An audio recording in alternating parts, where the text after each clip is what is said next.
días a todas. Buenos días a todas, a todos. Es un gusto que estén aquí. Bienvenidas, bienvenidos. Y como cada último miércoles de cada mes, estamos reunidos para reflexionar sobre temas que nos van a ayudar a construir el futuro de nuestras niñas y nuestros niños con discapacidad. Y por ende, también a construir un futuro de calidad para ustedes madres y para ustedes padres. Y bueno, sin mayor preámbulo, es un gusto presentarles a nuestra especialista del día de hoy. El día de hoy vamos a abordar el tema de autonomía. Y para ello invitamos a una persona que es amiga de CONFE, que es amiga de Intervención Temprana. La voy a presentar, es la licenciada. Si gustas abrir tu cámara para que te conozcan, licenciada, por favor. Gracias. Es la licenciada Carmina Argüelles y les decía que es un honor para nosotros tenerla porque aparte de ser una persona muy ocupada, es una persona que ha estudiado muchísimo, que se ha preparado a lo largo de muchos años en la atención de las niñas y los niños con trastorno de espectro autista.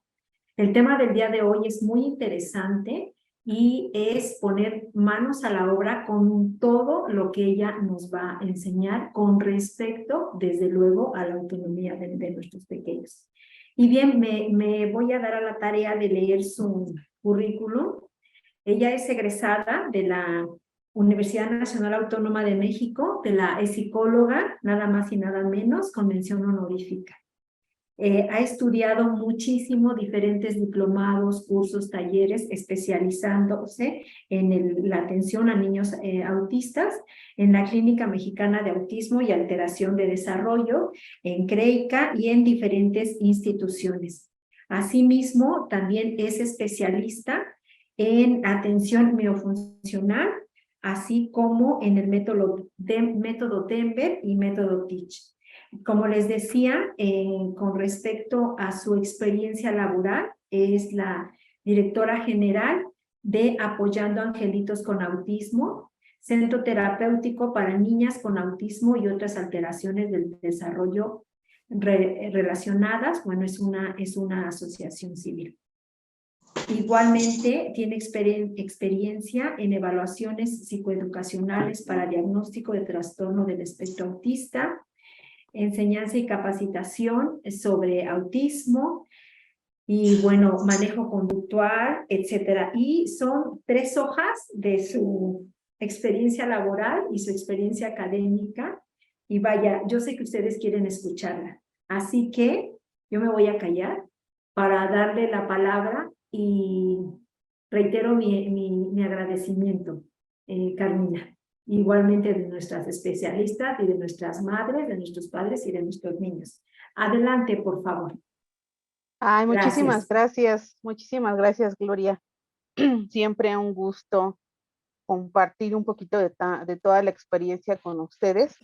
La verdad es que este es un tema muy importante y muy interesante porque es algo que nos preocupa todos los días y es algo de lo que a veces no tenemos como la idea de cómo ir logrando objetivos o cómo ir consolidando todos esos aprendizajes. Entonces, pues les voy a contar un poquito acerca de lo que es la autonomía y pues creo que al final tendremos una ronda de preguntas. Entonces, con todo gusto, si ustedes tienen dudas, váyanlas anotando para que al final vayamos las comentando. Bueno, y entrando en materia, la verdad es que, como les decía, la autonomía es uno de los temas que nos ocupa y nos preocupa a todas las personas que estamos dentro del ámbito de la discapacidad, porque queremos que nuestros chicos, que nuestros niños, que nuestros jóvenes, que nuestros adultos sean los más independientes y autosuficientes posibles. Entonces, como yo les comentaba, es algo que nos ocupa todos los días, pero hay que ir generando estrategias que puedan ser más efectivas para que logremos esas metas. Muchas gracias. Voy a compartirles algunas imágenes, algunos términos no tan complicados para que pueda ser como más dinámica la presentación y pues te quedo aquí a la hora. La que sigue, por favor.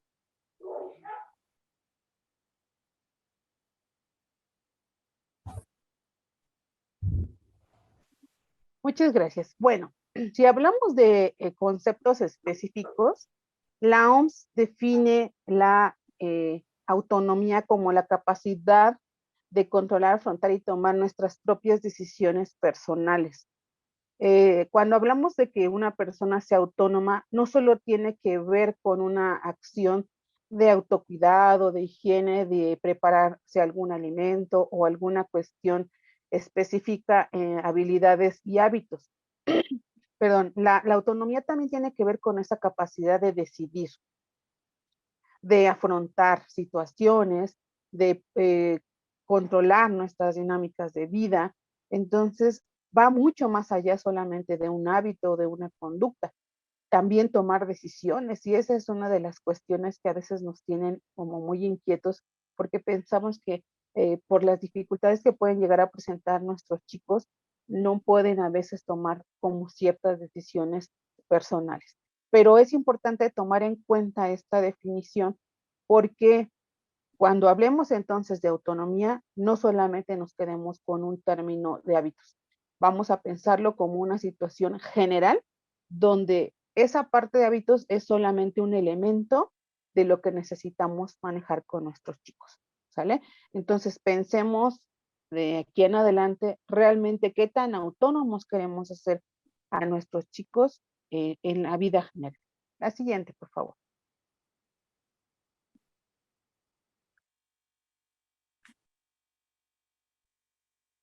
Bueno, eh, generalmente cuando pensamos en autonomía, pues pensamos también en que queremos que los chicos sean lo más independientes posibles, lo más autosuficientes, etcétera. Que no dependan de una persona para poder ejecutar y realizar ciertas conductas o ciertos comportamientos que son cuestiones vitales para ellos. Aquí la parte de la vida independiente nos habla de la libertad para poder realizar acciones y tomar decisiones, como lo comentábamos hace rato, y que reciban cierto apoyo en cuanto a su entorno. ¿Por qué? Porque al final del día se van a enfrentar a una serie de retos. Retos que muchas veces pueden ser sencillos a lo mejor de afrontar, pero también retos que pueden ser complicados o retos que aparentemente son sencillos, pero que dependiendo de cada uno de las personas con sus necesidades, con sus dificultades, con sus potenciales, se van a ver enfrentados de diferente forma. Entonces, algo que puede ser tan sencillo como, por ejemplo, lavarse los dientes, quizá, para otro chiquito o para otro niño puede ser realmente complejo.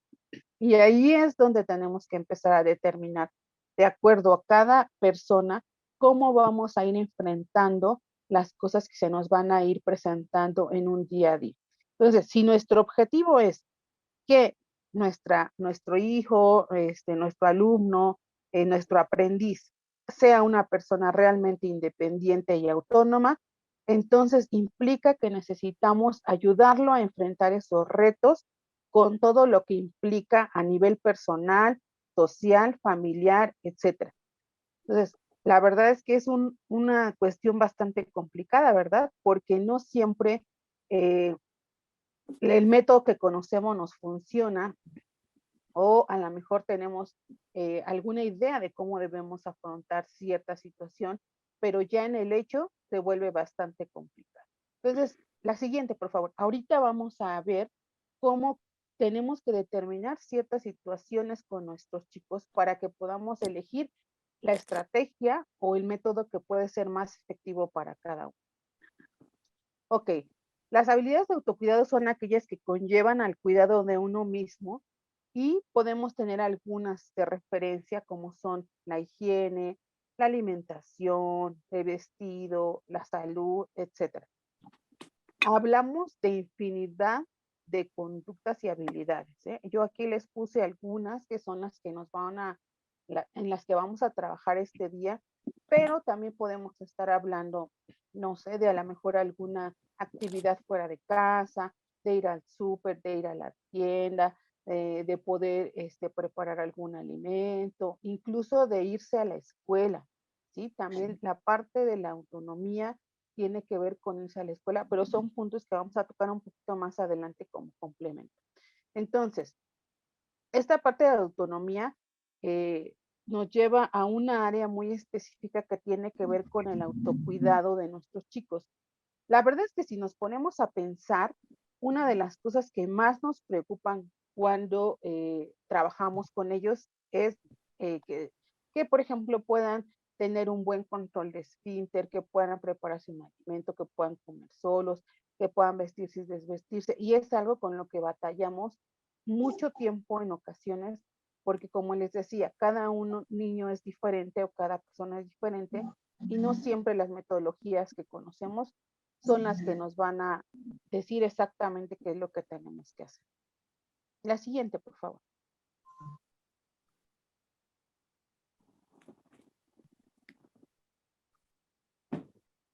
Ok. También les comentaba al principio que creo que una de las mayores preocupaciones que tenemos cuando pues estamos en esta área de la discapacidad es que nuestros chicos sean los más independientes y autosuficientes. Pero fíjense que aquí pasa algo curioso. A veces muchas mamás pensamos o muchas familias pensamos que ciertos hábitos que tenemos que trabajar todos los días, como a lo mejor bañarse o vestirse o asearse, etcétera, cuando los niños crezcan, los van a ir adquiriendo. Y la verdad es que eso es complicado porque no pasa. Nosotros necesitamos enseñarle a nuestros chicos exactamente cómo deben de ser esos procesos de autocuidado y autosuficiencia para que los aprendan, ¿sí? Hace poquito me decía una mamá de un chico que tiene 14, es que yo pensé que cuando creciera, él se iba a ser consciente de que tenía que asearse y entonces le iba a gustar bañarse y iba a poder asearse de forma adecuada. Entonces yo le comentaba que no, que entendiendo que muchas de las personas con discapacidad tienen deficiencias como para poder entender las consecuencias de las cosas o las situaciones o la percepción de lo que piensan nosotros o incluso sus necesidades básicas, es complicado pensar que si pasa el tiempo, las habilidades se van a dar por sí solas. No, no es así, no es así. Si nosotros requerimos que el niño, el joven o el alumno tenga ciertos hábitos de autocuidado y autosuficiencia, nosotros tenemos que enseñárselos. No es algo que vaya a surgir de manera espontánea o porque ya crecieron o porque se van a volver adolescentes. No, al contrario, si nosotros no afianzamos esos procesos, si van creciendo, se nos va a hacer cada día mucho más complicado consolidarlos. La siguiente, entonces hay que tener mucho cuidado con eso porque son habilidades que no se van a dar de forma espontánea. ¿Por qué? Porque el proceso de desarrollo que ellos llevan ya tienen ciertas barreras y eso nos implica que necesitamos darles herramientas y estrategias que no están teniendo de una manera espontánea o natural. ¿Sí? Bueno, vamos a hablar de 4 conductas específicas y vamos a manejar algunos tips para ver si esto puede ayudar desde casa a que las habilidades de autocuidado y autosuficiencia se consoliden lo más rápido posible y entonces podamos pasar justamente a otras habilidades que quizá son son más complejas o que ya nos pueden facilitar el camino una vez que estas están bien planteadas. Una es el lavarse los dientes, otra es bañarse, la otra es el vestido y el desvestido, y la otra es el control de esfínter, que son 4 habilidades básicas que de repente nos cuestan muchísimo trabajo en el proceso. Entonces, vamos a ir viendo algunos tips, algunas estrategias para ver si esto les puede ayudar, como les decía, a consolidar y algunos tips para que lo puedan manejar. Adelante. Entonces, ¿qué debemos de considerar para poder iniciar el proceso? Por ejemplo, yo ya decidí que voy a enseñar a mi niño a controlar el esfínter. Entonces, ya hoy tomé la decisión, hoy me empoderé y dije, ok, ya es tiempo de que aprendas a tener un control de esfínter. Entonces, hay aspectos que son súper importantes a tomar en cuenta porque entendamos que cada niño es diferente. Y en la cuestión de discapacidad, esas diferencias se vuelven muchísimo más amplias. Incluso podemos hablar de aspectos sensoriales que a veces no tenemos conscientes. ¿A qué me refiero? ¿Sabes qué? Voy a empezar a trabajar con mi niño el control de esfínter. Voy a ver si le molesta que se le quite ya el pañal. Voy a ver si tolera estar sentado en el baño. Voy a ver si tolera estar sentado en la nica. Voy a ver si no tiene alguna aversión a poder entrar al baño, que algo le moleste, que le moleste a lo mejor el ruido de cuando le bajamos al baño, etcétera. Esto creo que necesitamos analizarlo bien porque varias mamás se me han acercado en toda esta última etapa con niños pequeños y me dicen, ¿sabes qué, Carmina? Yo ya intenté muchas veces lo del control de esfínteres, pero no puedo. No puedo, ya intenté esto, intenté aquello, pero es más, hasta le cuesta trabajo entrar al baño. Si yo lo quiero meter al baño, es una cuestión muy complicada. Entonces, la verdad es que ya no lo he intentado. Y platicamos acerca de los aspectos sensoriales, que son cosas que a veces no tenemos como muy claras en cuanto a esta parte del trabajo que se hace con los pequeños. Si yo le decía a la mamá, mira, vamos a analizar por qué Amaya no quiere, por ejemplo, que le quites el pañal. ¿Qué siente? ¿Cuáles son las sensaciones? O como ya está acostumbrada a traerlo, a lo mejor eso le da un poco más de seguridad. Vamos a ver qué es lo que le molesta de entrar al baño. Si le molesta lavarse las manos, si le molesta el sonido del agua cuando cae. Algo debe haber que le esté molestando.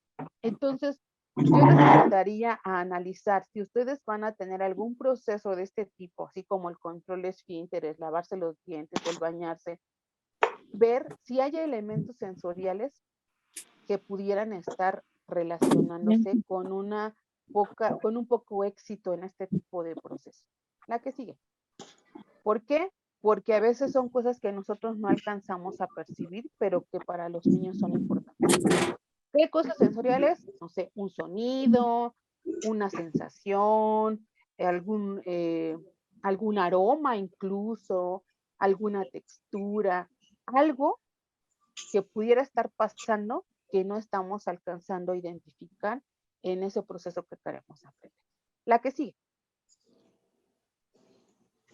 Entonces hay que ponerse súper atentos a observar si queremos empezar estos hábitos, qué aspectos sensoriales están involucrados en el proceso que vamos a iniciar.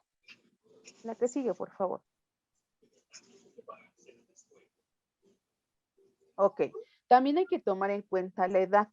La edad, porque no es lo mismo empezar, por ejemplo, con un chiquito de 3 años o a lo mejor de 5, de 10, de 12.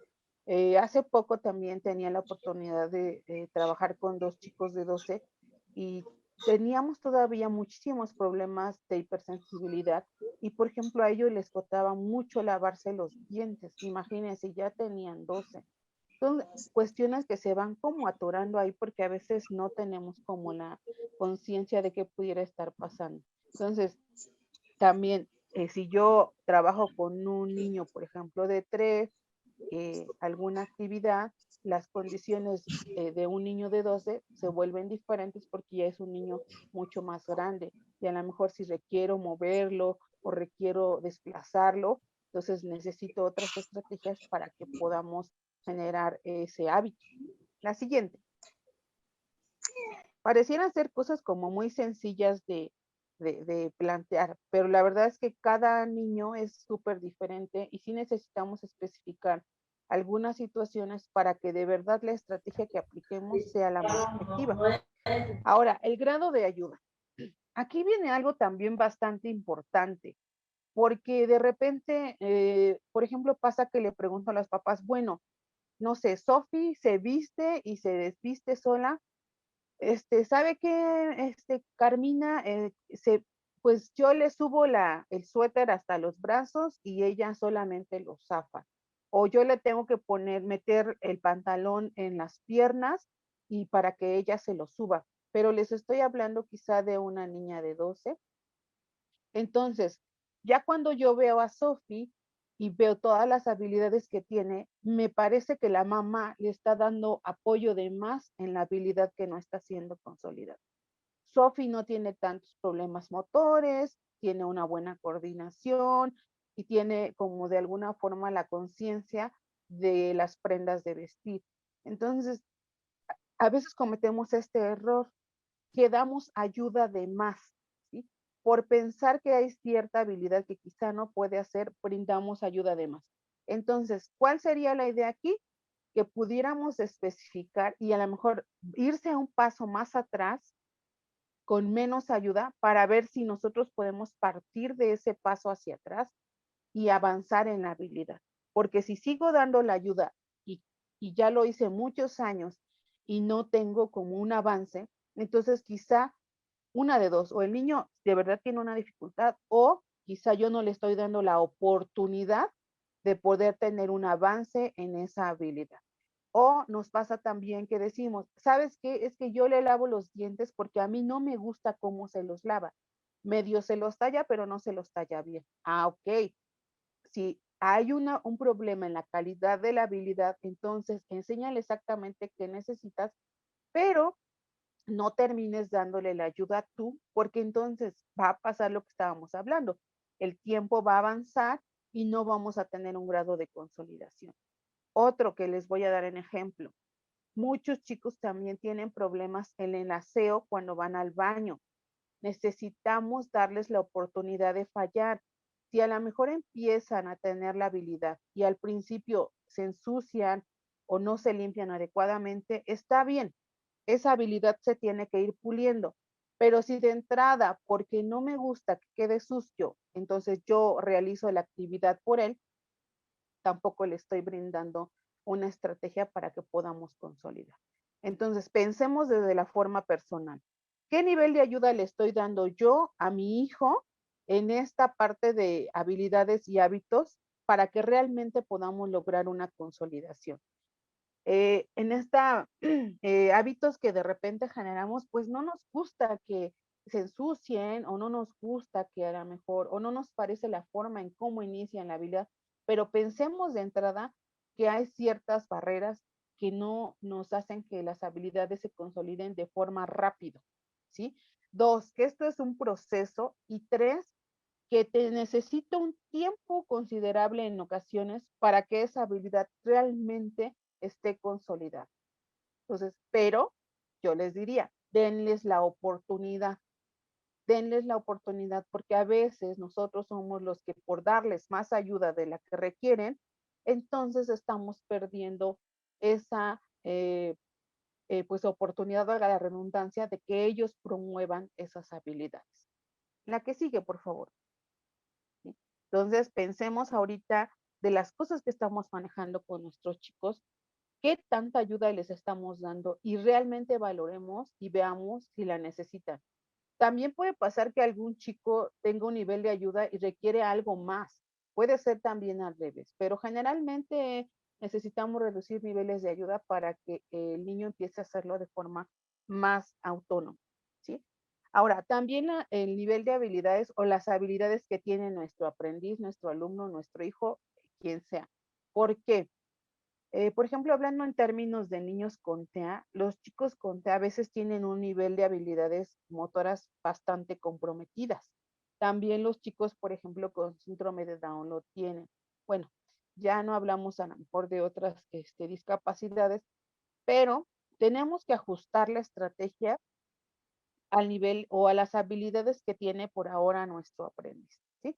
A lo mejor si un pequeñito tiene poca fuerza justamente para tallarse los dientes, entonces ahí uso alguna estrategia donde yo enseñe justamente la fuerza que debe de llevar al tallar, ¿sí? ¿Por qué? Porque de entrada estoy identificando que las habilidades motoras no están consolidadas, entonces no puedo esperar que haga, que genere el hábito de forma acertada como yo quiero que lo haga. Ya hay un compromiso de habilidades, entonces ahí el nivel de ayuda a lo mejor sí es importante, pero también lo tenemos que adaptar justo a esas necesidades. Entonces, necesitamos observar y necesitamos determinar de cada uno de nuestros niños cómo se van dando estas condiciones para ver qué podemos pedir, cómo lo podemos pedir y durante cuánto tiempo quizá necesitamos trabajarlo para consolidar. La que sigue, por favor, ¿sí? Entonces, vayamos pensando, pensemos en nuestros pequeños, en nuestros chicos, para ver realmente qué es lo que está pasando y cómo estamos generando esos hábitos o esas conductas, ¿sí? Fíjense, hablando ya en estrategias, una de las estrategias más importantes que tenemos para enseñar todo ese tipo de conductas es el modelamiento. ¿Qué tengo que hacer yo en esta estrategia? Tengo que enseñarle al niño con su propio cuerpo exactamente qué es lo que yo requiero de él. Si yo quiero que se lave las manos, tomo sus manitas y le enseño a tallar cómo debe de ser la forma adecuada. ¿Por qué? Porque estoy proporcionándole a su cuerpo los movimientos y las conductas exactas para poder hacer la actividad, ¿sí? Porque no son habilidades que surjan de repente o a lo mejor de repente solamente se tallan los deditos de enfrente, pero entonces yo pongo mis manos quizás sobre sus manitas y entonces les enseño a tallar exactamente cómo deben ser. Eso en el caso de lavado de manos. Por ejemplo, si yo necesito que se peinen, tomo el peine junto con su manita y entonces le enseño exactamente cómo debe ser esa actividad y cuáles son los movimientos que su cuerpo requiere para poder ejecutarlo. Cuando aprenden también, por ejemplo, a comer, también a veces nosotros hacemos mucho este tipo de movimientos y agarramos su manita junto con la nuestra y la cuchara y entonces los ayudamos a cucharear y a llevar la cuchara a su boquita una y otra vez hasta que el cuerpo y el cerebro tengan la información ya internalizada y entonces ellos solitos puedan generar ese hábito. En el moldeamiento, nosotros le enseñamos al cuerpo del niño exactamente cuál es el movimiento o la acción que yo requiero que haga para generar una conducta. Nosotros vamos a moldearle así como si hiciéramos con la plastilina alguna figurita al cuerpo del niño que requerimos bajo lo que necesitamos trabajar. La que sigue, por favor. Hay otras estrategias, por ejemplo, que a lo mejor ya no son tan directas y que ya no tengo que estar manipulando, digamos así, el cuerpo de nuestros pequeños para ejecutar la actividad. Por ejemplo, hay una estrategia que se llama aproximaciones sucesivas, que es muy importante cuando a los niños les genera algo, mucho miedo o mucha inseguridad o mucha ansiedad. Es algo que podemos hacer por pasos y que podemos irlo haciendo poco a poco. Vamos acercándonos poco a poco a la conducta que yo quiero generar. Aquí les pongo justamente una foto del control de esfínter, porque a veces es una de las habilidades en donde tenemos más complicaciones. Como yo les comentaba hace rato, el niño no quiere entrar al baño, no se quiere sentar, se aguanta mucho para poder hacer pipí en el baño, a veces incluso hasta se nos extriñe, ¿no? Porque se están aguantando todo el tiempo y no quieren hacer. Entonces, les platicaba hace rato el caso de Amaya.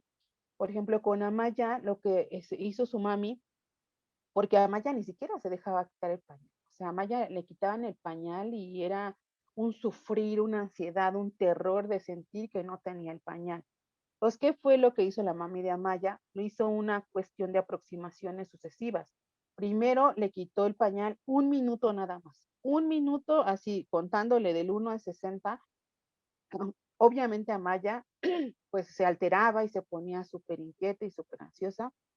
pero empezamos con un tiempo mínimo. Después empezó con 3 minutos, después empezó con 5 minutos. Y les estoy hablando nada más del hecho de quitarle el pañal, ¿eh? Como un principio de lo de la parte de control de esfínteres. Después 10 minutos, después le ponía, se lo quitaba 15 minutos y después de 3 meses que se generó el trabajo de quitarle el pañal, ahorita, por ejemplo, ella ya no trae pañal todo el día. Todavía lo usa para hacer popó y está empezando a hacer pipí en el baño. Pero ahí tuvimos que irnos muchísimo más atrás porque desde el hecho de que ella no se quería quitar el pañal, fue un punto que se tuvo que trabajar. ¿Y qué hicimos en este caso? Pues hacer una estrategia de aproximaciones sucesivas. ¿Por qué? Si de por sí la actividad ya es estresante para el niño, entonces necesitamos no generar más estrés, porque igual y podríamos habérselo quitado y la podríamos haber sentado a fuerza y a ver qué haga porque haga. Pero no, en el caso de Amaya, pensando en esta individualidad, no era la mejor opción. Entonces se tuvo que ir haciendo de forma progresiva por aproximaciones y fíjense, les estoy hablando que después de 3 meses se está logrando esto. Entonces, hay que tener también muchísima paciencia y mucha constancia para que podamos ver un resultado. Este tipo de técnicas, les repito, es cuando de verdad a los niños ese hábito, esa conducta, esa acción les está generando muchísima ansiedad y muchísimo estrés. La que sigue, por favor. Entonces, también pensemos en todas las cosas que les estamos enseñando a nuestros niños, cuáles las están manejando de una manera mucho más fácil, mucho más accesible, mucho más tolerantes y cuáles les están generando mucha angustia y mucho estrés, porque quizá ahí habría que cambiar la estrategia que estamos manejando con ellos. Ahora, en la estrategia de modelamiento, que es otra estrategia que podemos usar para generar toda esta parte de independencia y autosuficiencia, nosotros tenemos que realizar la actividad que queremos que realice nuestro niño para que la imite. Si quiero que se lave los dientes, bueno, y eso pensando que también él pueda tener hasta esta habilidad de imitación, ¿eh? Porque bueno, hay que entender que hay muchos pequeños que no lo tienen. Quizá para el que no tiene la parte de imitación, el moldeamiento puede ser más eficaz. Pero para los niños que tienen esta parte de imitación, el modelamiento puede ser una estrategia bastante interesante. ¿Por qué? Porque le enseñamos exactamente qué es lo que necesitamos que haga. Si yo quiero que se lave los dientes, yo me los lavo junto con él. Si yo quiero que coma con la cuchara, yo como junto con él. Si quiero que se deje cortar el cabello, quizá también me corto un poquito el cabello junto con él o ella. Y entonces, ¿por qué? Porque a través de la vista, el niño se está dando cuenta de qué es lo que solicitamos de su parte. Entonces se vuelve como un aprendizaje como en paralelo y en acompañamiento para que él vea. Es más, a veces incluso nos anticipamos a una conducta para que él vea que no va a pasar nada y que todo va a estar bien. Pero así ya tampoco no lo tomamos, no lo agarramos, no lo manipulamos, solamente nos mira y ejecuta la acción que necesitamos de parte de él. Y pues eso puede ser incluso en otros hábitos como más comunes, ¿eh? El recoger, el levantar a lo mejor su plato de la mesa, el cargar quizás sus pertenencias, no sé. Muchos hábitos de vida diaria podemos generar y aplicar esta parte de modelamiento. La que sigue, por favor. Entonces, vayamos viendo también, dependiendo de nuestro niño, cómo vamos a ir ejecutando esas estrategias. Ahora, hay otra estrategia que se llama encadenamiento. ¿Cómo es esta estrategia? Es dividir exactamente la habilidad por pasos. Si nosotros pensamos, por ejemplo, en la habilidad de vestirse, ¿cuántos pasos realmente ocurren en esa simple habilidad? Bueno, vamos a pensar primero en el desvestido. Vamos a pensar. Primero, a lo mejor hay que quitarse el zapato, hay que quitarse el calcetín, después hay que quitarse a lo mejor el suéter, la playera, después el pantalón, después la ropa interior. Entonces, si nosotros vemos, son más o menos unos 10, 15 pasos fuertes para poder realizar la conducta de desvestido.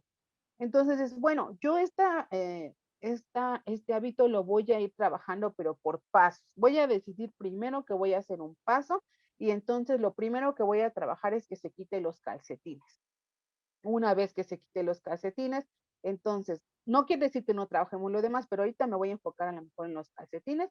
Una vez que consolido los calcetines, voy a pasar otro pasito para que entonces a lo mejor ahora se quite el pantalón. Ya que se quitó el pantalón, ahora voy a ir a que se quite el suéter, porque además el suéter es más complicado, hay que subir las manos, etc. Y entonces dividimos ese hábito en pasitos, en secuencia, para que, para que entonces no nos sea tan complicado tener toda la habilidad, sino, de acuerdo al niño, lo vamos a ir haciendo como por partecitas. O a lo mejor con los dientes, dices, bueno, voy a dividir también el cepillado de dientes en pasos. ¿Qué necesito? Primero necesito que le ponga la pasta, después necesito que llene el vasito y después necesito que se talle, un arriba, abajo, la lengua, etcétera. Y después necesito que se enjuague y escupe el agua. Entonces, si tú crees que está siendo como muy complejo, escoge primero un paso. A lo mejor lo primero que voy a hacer es que le ponga la pasta al cepillo, o si eso no me preocupa mucho, que se talle, a lo mejor le cuento 10 arriba, 10 del otro lado, 10 abajo y 10 del otro lado, y entonces le estoy dando un tiempo, pero estoy eligiendo un paso que en este momento va a ser el prioritario para nosotros. Ajá. Entonces eso lo llamamos como encadenamiento porque vamos eslabón por eslabón para poder juntar todos esos eslabones y entonces generar la habilidad. La que sigue, por favor. Recuerden, esta parte del encadenamiento puede ser dividida en pasos, ¿vale? Ahora, otra forma en cómo nosotros podemos ayudar a que se generen estos hábitos de independencia y autosuficiencia es con los apoyos visuales. ¿Sí? Hay, ahora con las redes sociales, hay infinidad de apoyos visuales. Encontramos videos, encontramos secuencias, pictogramas, dibujos, láminas, y se facilita muchísimo el uso de estas estrategias porque ya hay material muy bien elaborado y muy bien especificado. Por ejemplo, aquí les pongo el del proceso de los dientes, hablando en esta parte de los pasos, ¿no? Dice, bueno, primero abro la pasta, le pongo pastita a mi cepillo, me tallo los dientes, me enjuago y escupo. ¿Ah? Pensando en esta cuestión sensorial, hay muchos niños que también son muy visuales. Entonces, en esos niños que son muy visuales, este tipo de estrategias son súper valiosas. La verdad es que son bien específicas, súper interesantes y a algunos niños les da muchísima estructura acerca de cómo deben llevar a cabo ese proceso. A veces no es suficiente con que les digamos qué es lo que tienen que hacer. Tenemos que darles herramientas. Ya hablábamos de ayudarlos manipulando su cuerpo, ya hablábamos de visualmente señales que tienen que hacer, pero estos tipos de secuencias visuales les pueden ayudar aún más a hacer la información concreta, específica y ver qué es lo que estamos necesitando de él. La que sigue, por favor. Entonces, si alguien está en un proceso de autocuidado, métanse al internet si quieren usar estos apoyos visuales. Hay infinidad de apoyos visuales para este tipo de situaciones. Miren, por ejemplo, aquí les pongo otra idea, otra información que yo aquí encontré de lo que es el bañado. Pues primero me tengo que quitar la ropa, después ya una vez que estoy desnudo me tengo que meter a la regadera, dejar que me caiga el agua, ponerme champú, tallarme la cabeza, tallarme el pecho, los brazos, etcétera, enjuagarme, secarme y vestir, ¿sí? Imagínense, aquí estamos hablando de 12 pasos que son muy importantes, pero si lo hacemos a veces en encadenamiento, incluso podemos tener muchísimos más pasos especificados. La que sigue. Pero también a veces nosotros nos damos idea de cómo debe de ser el proceso, porque también una mamá me comentaba un día, es que sabes qué, a Gus se sabe lavar las manos, pero no se las lava bien.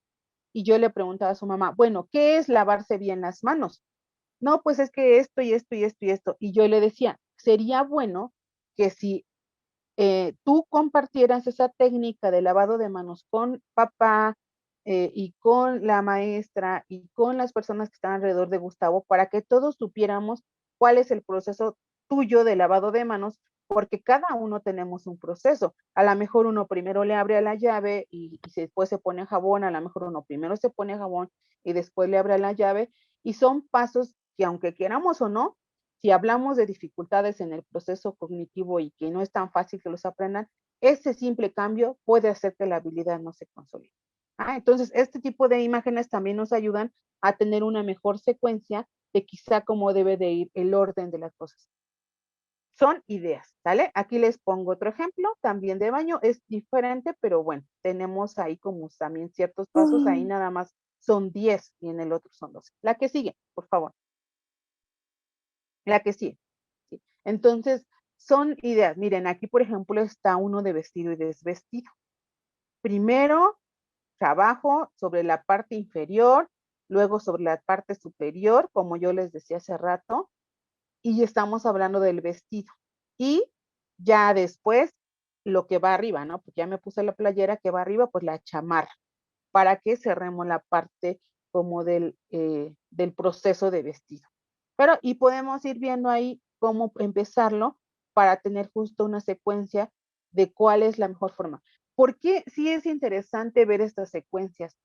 Porque también el cuerpo tiene una organización y si nosotros le empezamos a trabajar al cuerpo con un cierto, eh, digamos, distribución de nuestras manos, de nuestros brazos, de nuestras piernas, de nuestra cabeza, va a ser mucho más fácil que el chico haga consciente. Si siempre, por ejemplo, trabajo la primera parte de inicio y después la inferior, perdón, de inicio y después la superior, eso es importante tomarlo en cuenta, ¿eh? Y como yo les decía, ponernos de acuerdo cómo le vamos a pedir el proceso, porque a lo mejor papá primero le pide que se quite el suéter o que se ponga la playera y el suéter, y a lo mejor mamá primero le pide que se ponga el calzón y el pantalón. Entonces ahí ya hay una discrepancia y a lo mejor por eso confundimos de repente a nuestros chicos. La que sigue.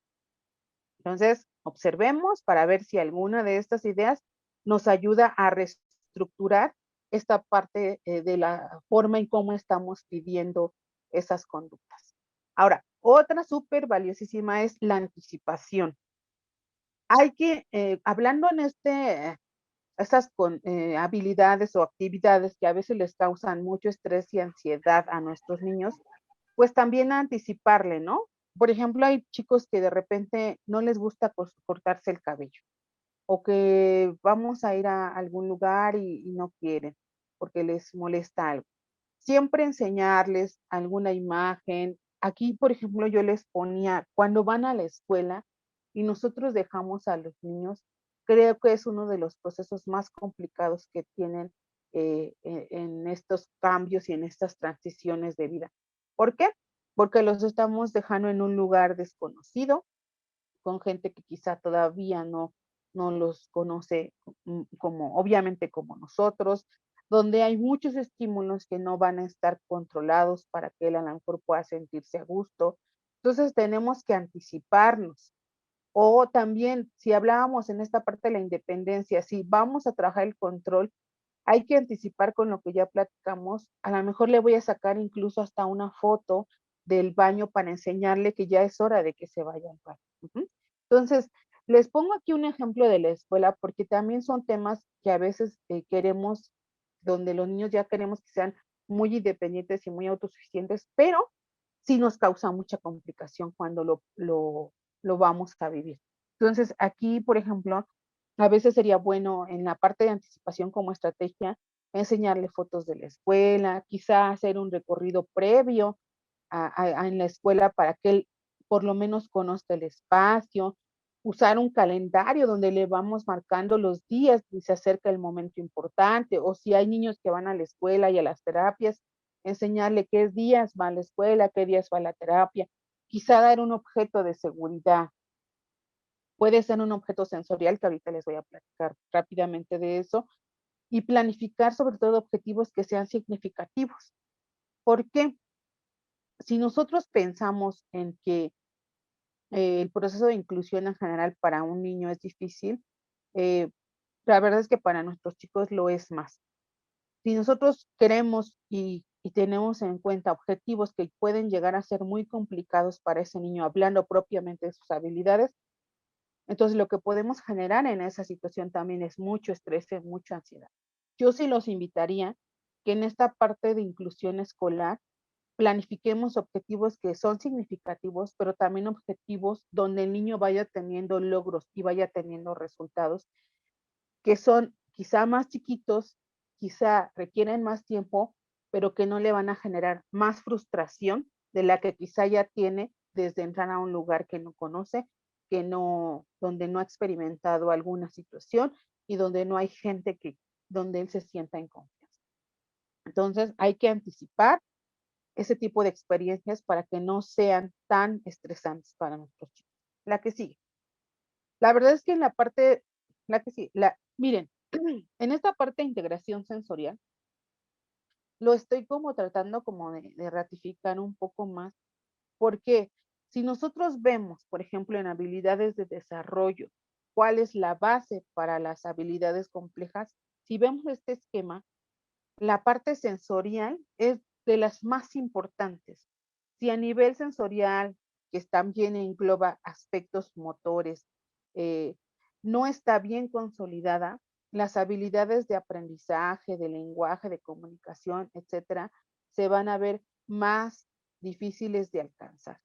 Entonces necesitamos tener en cuenta muy bien en general todo este tipo de cuestiones sensoriales para saber realmente cómo está nuestro niño percibiendo las cuestiones que hay alrededor y qué le está generando a lo mejor ansiedad o estrés que nosotros no estamos tomando en cuenta. Recuerden, hablamos de todos los sentidos, el olfativo, la visión, la audición, el gusto, la parte táctil, el vestibular y propioceptivo, que seguramente ya han escuchado hablar también, que tiene que ver con el movimiento, el equilibrio, sensaciones profundas.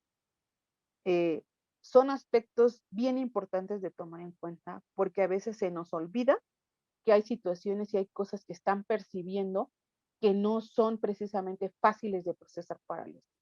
La que sigue.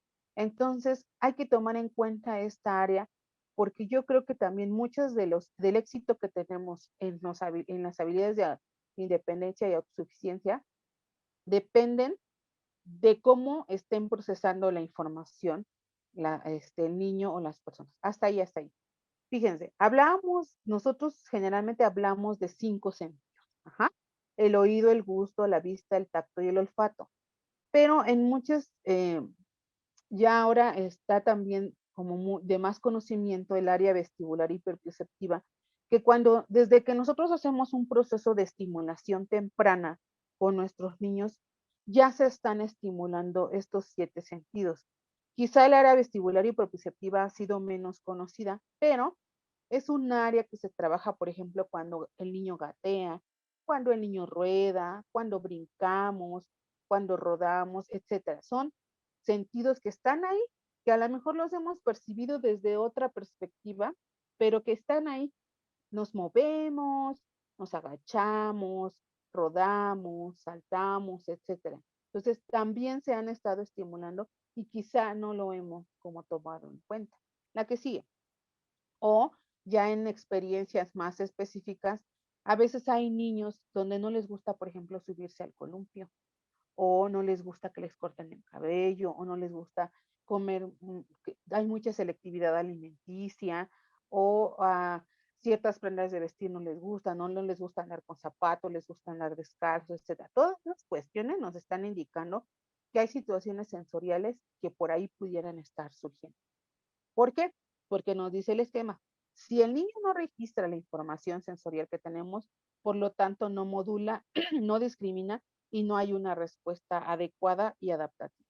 Pueden dar otras respuestas que quizá no son las esperadas o que quizá a veces decimos, pero ¿por qué se puso así si nada más, no sé, lo cargué o le cambié el pañal o cosas así?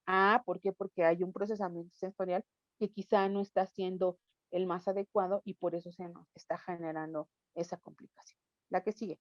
Entonces estamos hablando a veces de fallas en ese procesamiento sensorial. ¿Qué necesitamos?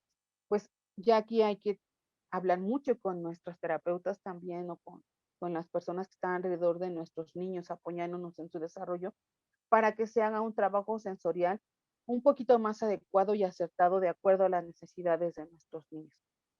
No, pudiera ser también algo complejo, pero a veces con toda la información que nos dan ustedes como papás y como familias, la verdad es que nos ayuda muchísimo a saber cómo guiar ese proceso. Pensemos en sus sentidos, a nivel auditivo hay ruidos que le molestan, o a veces parece que no nos escuchan, o a veces necesitamos hablarles de forma más fuerte para que nos hagan caso. Este, a lo mejor hay texturas que no les gustan, a lo mejor el champú o la comida o la ropa, las etiquetas, o de repente, como les decía, no les gusta subirse al columpio, no les gusta subirse al brincolín, o busca mucho correr, busca mucho estar tirado en el piso, no sé, todas esas conductas respecto a la parte de percepción de sensaciones son importantes tomarlas en cuenta para ver, imagínense, vamos a suponer que algún niño va a aprender, por ejemplo, a bañarse. Ajá. Y ya vimos, ya preparamos todo nuestro material visual y todo súper bien, pero entonces a ese niño quizá le molesta la textura del champú. Entonces, aunque él tenga muy bien visualizado, ya le hayamos enseñado los pasos y todo, si para él la textura del champú o la sensación del champú es desagradable, entonces creo que la actividad de bañado se puede volver mucho más compleja que si nosotros un poquito trabajamos esa parte de sensibilización táctil y después trabajamos el baño. Entonces, de ahí la relevancia de poder detenernos a observar un poquito estos aspectos sensoriales que nos permitan facilitar los hábitos de independencia y autosuficiencia.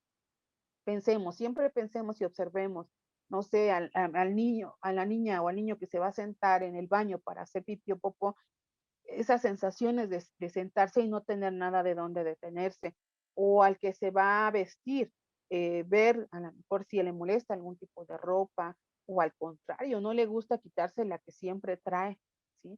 O al que se va a lavar los dientes, si el sabor de la pasta incluso puede llegar a ser desagradable o para este niño dentro de la cavidad oral, sí, seguramente puede ser un niño a lo mejor muy selectivo en la parte de la alimentación.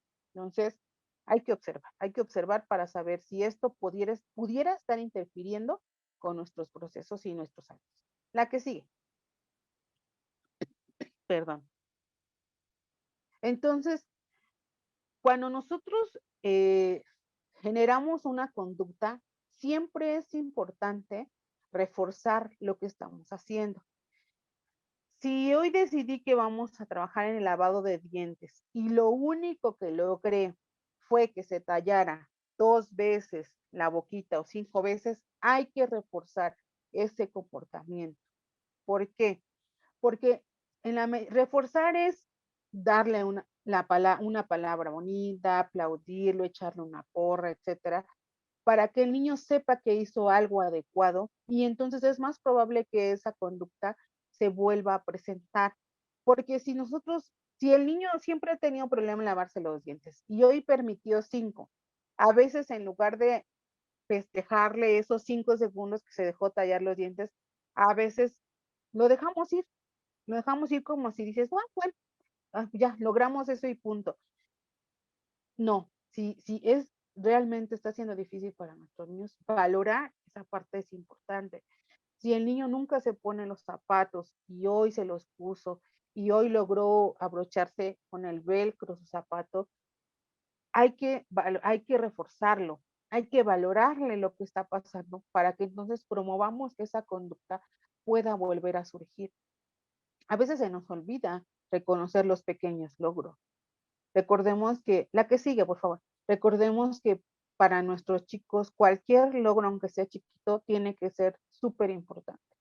Pero también nosotros tenemos la que sigue, que poder aprender a valorarlo y a reconocerle esa conducta, esa acción o lo que tenga que ser para que podamos realmente enseñarle a que lo que hizo estuvo bien, a que lo que hizo fue algo exitoso y lo que hizo fue algo valorado por nosotros, porque a veces lo dejamos ir. ¿Le regresas un segundo al anterior? Ahí yo les pongo formas, algunas formas de poder reforzar, ¿no? Principalmente el afecto. El afecto siempre va a ser el reforzador universal para las personas. Siempre nos gusta que nos abracen. Bueno, a lo mejor algunos tienen defensividad táctil, ¿verdad? Pero bueno, una palabra, un muy bien, un chócalas, eh, alguna actividad, algún dulce que ya es algo más tangible, ¿verdad? O algo que les guste, puede ser una forma de cómo reforzar esa conducta. Pensemos en nosotros, a nosotros que nos gusta, que nos inviten a comer, que nos den una flor, que nos digan te quiero, te amo. También necesitamos que nos refuercen. Entonces, si tenemos nuestras estrategias bien planteadas y logramos un pasito por lo menos de lo que nos está costando trabajo, pero ya lo logramos, hay que reforzarlo, hay que valorarlo y hay que felicitarlo para que esto sea más probable que se vuelva a presentar. Nosotros pensemos en nosotros, ¿no? Si nos dicen, qué bonita te ves con ese, o qué guapo te ves con esa camisa, ese vestido, con ese sombrero, etcétera, ¿qué hacemos? Nos lo volvemos a poner porque nos gusta que nos halaguen. Con nuestros chicos es lo mismo, pero con ellos hablamos de logros que a veces pudieran parecer chiquititos, pero pues son súper, súper valiosos, ¿sale? Entonces, reforcémonos, felicitémonos, todas esas cosas que nos han costado trabajo y que hoy estamos logrando. La que sigue, por favor. Entonces, necesitamos ser claros de lo que estamos buscando. Si yo voy a iniciar un proceso con nuestros niños, el que quieran, hay que tener en cuenta que es justo como la palabra lo dice, un proceso. No va a ser algo que surja de la noche a la mañana, no va a ser algo que en 2, 3 veces que lo practicamos ya se va a generar y que a veces pueden pasar meses para que logremos consolidar ese tipo de habilidades. Pero nunca perdamos el foco. ¿Por qué? Porque ¿qué hablamos al inicio? ¿Qué es lo que más nos preocupa? Que nuestros hijos sean independientes y autosuficientes. Entonces, no tenemos que perder el foco de lo que estamos buscando con ellos. Hábitos como vestirse, controlar esfínter, lavarse los dientes, comer solos, prepararse un alimento, etcétera, son hábitos que les van a dar la base. Y cuando logremos consolidarlos, eso sí va a ser algo que les va a ayudar toda la vida. Y no podemos esperarnos a que pase el tiempo y, y, y creer eh, que solito se va a dar, que solita se va a dar la habilidad. Entonces, no perdamos el foco. Hay muchas otras habilidades importantes, yo lo sé. A veces necesitamos queremos que el niño aprenda a leer, escribir, queremos que a lo mejor aprenda algo específico en los procesos escolares, pero créanme que si nosotros no tenemos consolidados esos hábitos de autosuficiencia e independencia, de nada les va a servir lo demás. ¿Por qué? Porque estamos hablando de una cuestión de autoestima, de una cuestión personal, donde yo soy un ser que puedo y que logro y que soy lo más independiente posible. Entonces, es también un mensaje de, de valorar y de quererse a sí mismo, pudiendo lograr todos esos hábitos que pueden llegar de repente a ser un poquito complicados. La que sigue, por favor. Entonces, aguas, papás. No nos perdamos en el camino que llevamos con nuestros chicos, porque a veces por pensar otras cosas o por poner atención en otras cosas, dejamos de lado algo que puede ser realmente valioso.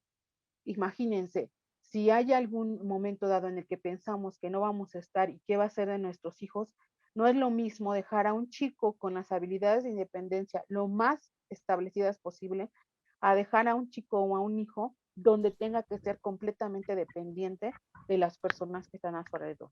Eso también es parte de visualizar un futuro y de pensar la calidad de vida que les queremos dar, ¿vale?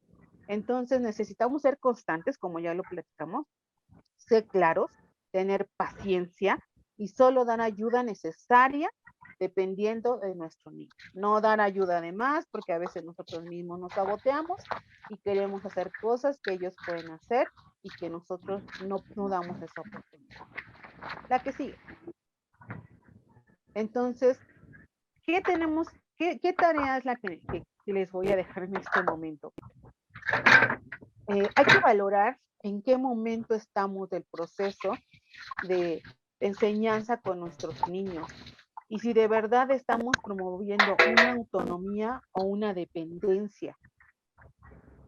Si de 10 veces que yo quiero que mi hijo haga la habilidad, a lo mejor ahorita solo le permito que lo haga 2 o 3 veces y yo hago lo demás porque no lo hace de una forma adecuada, quizá no estoy promoviendo esa independencia, quizá lo estoy haciendo dependiente, ¿por qué?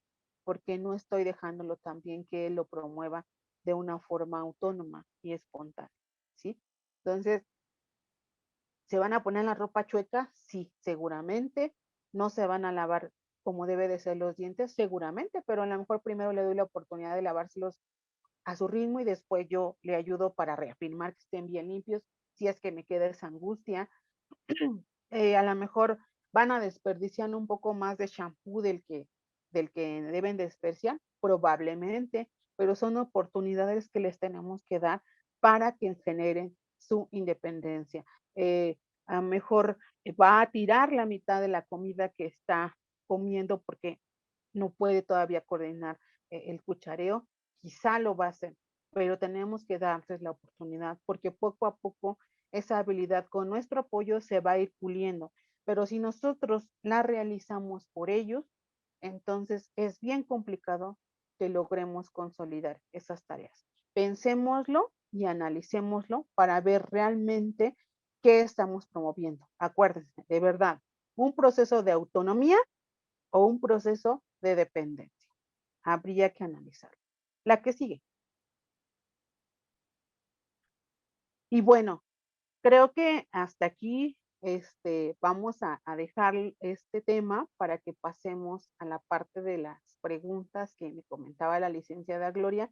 La verdad es que el objetivo de todo esto es que podamos generar una estrategia real para que nuestra independencia y nuestra autosuficiencia realmente sea efectiva. El tiempo pasa, el mundo cambia, las circunstancias ahora son diferentes y yo les diría que hasta por seguridad es importante que sí o sí logremos la mayor parte de autonomía con nuestros chicos. Recuerden, no solo tiene que ver con esta parte de hábitos, que sí son la base, sino con cuestiones de toma de decisiones y todo, pero por alguna parte necesitamos empezar. Entonces, muchas gracias y estoy aquí al pendiente de todas las dudas que puedan surgir. Muchas gracias, Gloria. Y bueno, ahí están los datos por si tienen alguna duda, por ahí nos pueden contactar también. Carmina, muchas gracias. Sin duda, lo que nos acabas de compartir nos lleva a la reflexión de cómo estoy trabajando con mi hijo, con mi hija, y si estoy verdaderamente promoviendo la autonomía y la dependencia.